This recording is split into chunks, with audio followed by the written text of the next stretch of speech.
ఓం శ్రీ మాత్రే నమః ఛానల్లోకి స్వాగతం అండి. ఈరోజు వీడియోలో మన తులారాశి వారి గురించి తెలుసుకుందాం. మార్చి 29వ తేదీ అమావాస్య. ఈ రాశివారు మార్చి 29 లోపు కాస్త మీరు జాగ్రత్తగా ఉండాలి. ఎందుకంటే ఈ నెలలో ఇద్దరు దేవతలు మీ ఇంటికి రాబోతున్నారు. ఆ ఇద్దరు దేవతలు ఇంటికి వచ్చి ఏదో సంకేతాన్ని ఇవ్వబోతున్నారు. అయితే అమావాస్యలోపు ఈ రాశివారు ఎటువంటి జాగ్రత్తలు తీసుకోవాలి, వారు చేసే పనులు ఏ విధంగా చేసుకుంటే వాళ్లకు అనుకూలంగా ఉంటుంది, ఏ ఇద్దరు దేవతలు వారి ఇంట్లో అడుగుపెట్టి అనుగ్రహం ఇవ్వబోతున్నారు, ఎవరు వస్తున్నారు, ఏ సంకేతం ఇవ్వబోతున్నారు, ఇలా ప్రతి ఒక్క విషయాన్ని ఈ వీడియోలో తెలుసుకుందాం.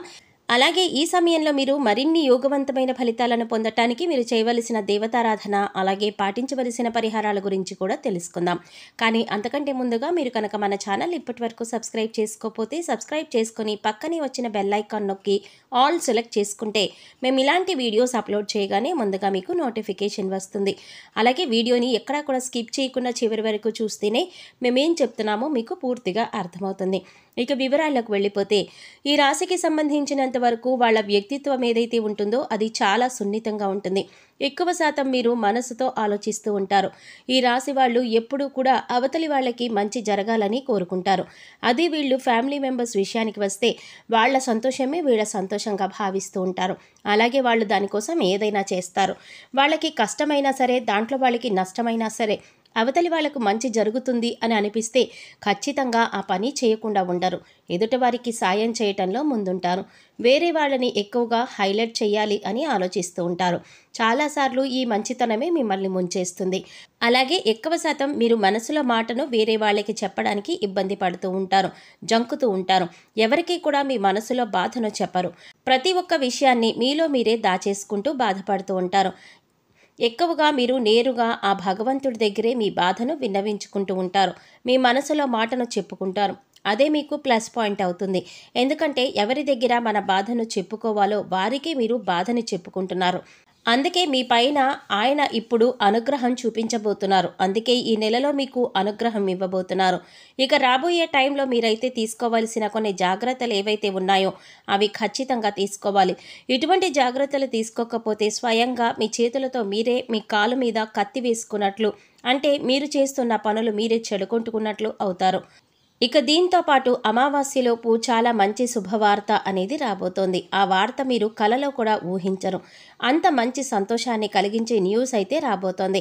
కానీ మంచి ఎక్కడైతే ఉంటుందో చెడు కూడా అక్కడే ఉంటుంది కదా. కాబట్టి శుభవార్తతో పాటు ఒక చిన్న ప్రమాదం కూడా ఉంటుంది. అదేంటంటే, మీకు శత్రువులైన వారు ఎవరైతే ఉన్నారో వాళ్ళు అలర్ట్ అయ్యే సమయం ఇది.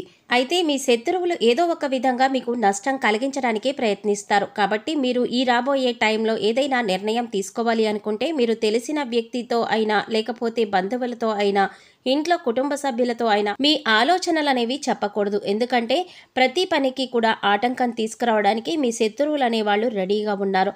కాబట్టి ఈ విషయంలో మీరు కంపల్సరీగా ఖచ్చితంగా జాగ్రత్తలు తీసుకోవలసి ఉంటుంది. ఇక రాబోయే టైంలో ఏదైనా కొత్త బిజినెస్ స్టార్ట్ చేయాలి అనుకుంటే దానిని ఆపేయండి. ఆ ఆలోచనలు పూర్తిగా మీరు కొంతకాలం ఆపేయండి. ఎందుకంటే ఈ సమయంలో అటువంటి ఆలోచనలు మీరు చేయటం కరెక్ట్ కాదు. సక్సెస్ రాదు, కలిసి రాదు. మీరు పెట్టుబడి పెట్టేటటువంటి పనులు స్టార్ట్ చేశారు అనుకోండి, ఎటువంటి సక్సెస్ అనేది రాదు, గుర్తుపెట్టుకోండి.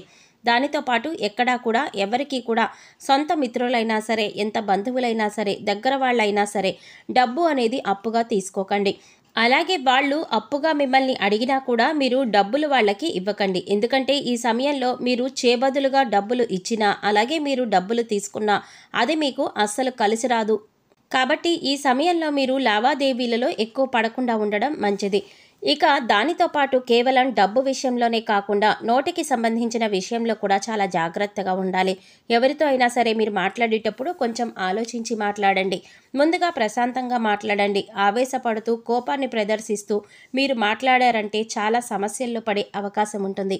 భవిష్యత్తులో చాలా సమస్యలకు దారితీస్తుంది. అలాగే ఎక్కడన్నా గొడవలు జరుగుతున్నా, అది మీ ఫ్రెండ్స్ మధ్యలో కావచ్చు, మీ బంధువుల మధ్యలో కావచ్చు, ఇంట్లో కావచ్చు, ఇటువంటి గొడవల్లో మీరు కలగచేసుకోవడం మాత్రం మంచిది కాదు. ఎంత తక్కువగా మీరు ఇన్వాల్వ్ అయితే అంత మంచిది. ఒకవేళ తప్పించుకోలేని పరిస్థితి అయితే మీరు ఉండండి, గొడవలు చూడండి, వినండి, కానీ మీ సలహాలు మాత్రం ఇవ్వకండి. ఇక మీకు రాబోతున్న అతిపెద్ద శుభవార్త ఏదైతే ఉందో, మీరు ఇప్పుడు దాకా అనుకున్న పనులు మొదలుపెట్టి ఆగిపోయిన పనులన్నీ కూడా ఈ ఈ సమయంలో పూర్తవుతాయి. ఈ సమయంలో ఆ పనులన్నీ కూడా జరుగుతాయి. మీరు ఏదైనా కొనాలి అనుకున్నా, మీరు ఏదైనా తీర్చాలి అనుకున్నా, మీకు ఏదైనా కావాలి అనుకున్నా అన్నీ కూడా ఈ సమయంలో తీరే అవకాశం కనిపిస్తోంది. ఒకవేళ కుటుంబ సమస్యలు, బంధువుల్లో సమస్యలు, అలాగే కోర్టుకి సంబంధించిన సమస్యలు, ఇలాంటివన్నీ సమస్యలు తగ్గుముఖం పడతాయి. ఏ సమస్య మీద మీరు పాజిటివ్గా సమాధానం రావాలి అని కోరుకుంటున్నారో అలాగే పాజిటివ్గా మీకు రిజల్ట్ అనేది ఉంటుంది. ఇక దానికి తోడు ఈ సమయంలో దూర ప్రయాణం చేసే అవకాశం ఉంటుంది. అలాగే ఈ ప్రయాణంలో కూడా మీరు మంచిగా ఎటువంటి గొడవలకి తావు లేకుండా ప్రయాణాన్ని ప్లాన్ చేసుకోండి. హ్యాపీగా ఎంజాయ్ చేయండి. మీ ప్రణాళికని బట్టే మీ ట్రావెలింగ్ అనేది విజయవంతం అవుతుంది. ఎక్కువ శాతం మీ మైండ్ని ప్రశాంతంగా ఉంచుకోండి. మీ కులదైవం కావచ్చు, మీ ఇష్టమైన దైవం కావచ్చు, ఎవరో ఒకరి మంత్రాన్ని స్మరిస్తూ ఉండండి. ఈ నెలంతా కూడా మీకు వీలైతే తప్పకుండా ప్రతినిత్యం దేవాలయానికి వెళ్ళండి.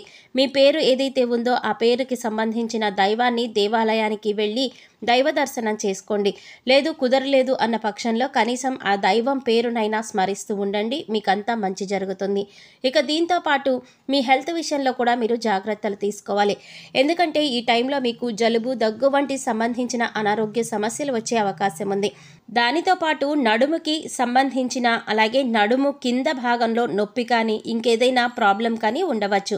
ఎక్కువగా టెన్షన్ పడవలసిన అవసరం లేదు. కాస్త శ్రద్ధ వహించండి. మీరు ముఖ్యంగా చేయవలసిన పని ఏమిటంటే వాటర్ని ఎక్కువ శాతం తాగండి. ఇకపోతే మీ జీవితంలో రాబోతున్న ఇద్దరు దేవతలు ఎవరు అంటే ముందుగా అన్నపూర్ణాదేవి. అన్నపూర్ణాదేవిని పార్వతీదేవికి మరో రూపంగా చెప్తారు.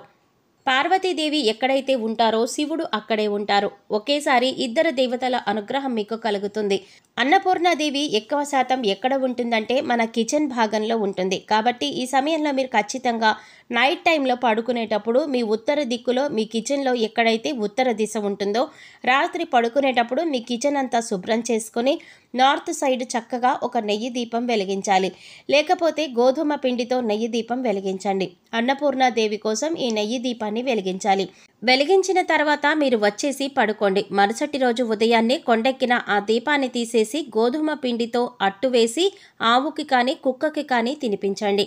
నిత్యం మీ మీద అన్నపూర్ణాదేవి కటాక్షం అనేది ఉంటుంది. ఇక రెండవది ధనిత్రాదేవి. ధనిత్రాదేవి అంటేనే దేవుళ్ళందరికీ వైద్యం చేసేవాళ్ళు అన్నమాట. ఇక ధనిత్రాదేవి కూడా మీ ఇంటికి రాబోతున్నారు.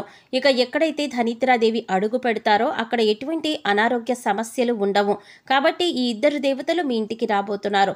మరిన్ని శుభ ఫలితాలు పొందటం కోసం తులారాశి వారు చేయవలసిన దేవతారాధన చూసినట్లయితే ఈ నెలలో అన్నపూర్ణాదేవి కటాక్షం కోసం ఆమె పేరును నిత్యం పారాయణ చేయటం వలన కుటుంబ సభ్యుల యొక్క ఆరోగ్యం అనుకూలంగా ఉంటుంది. ఎటువంటి ఆకలి బాధలు దరిచేరవు. ఈ సమయంలో మరింత అభ్యున్నతిని పొందడం కోసం మీరు పాటించవలసిన పరిహారాలు చూసినట్లయితే అన్నపూర్ణాదేవి ఆలయంలో అన్నదానం చేయించండి. అలాగే ఆవులకు ఆహారాన్ని తినిపించండి. చూసారు కదండి, వీడియో నచ్చితే ఖచ్చితంగా లైక్ చేయండి. మరిన్ని మంచి వీడియోల కోసం ఇప్పుడే మన ఛానల్ సబ్స్క్రైబ్ చేసుకోండి.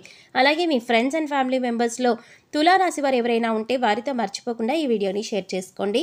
మరో చక్కటి వీడియోతో మళ్ళీ కలుద్దామండి. ఓం శ్రీమాత్రే నమః.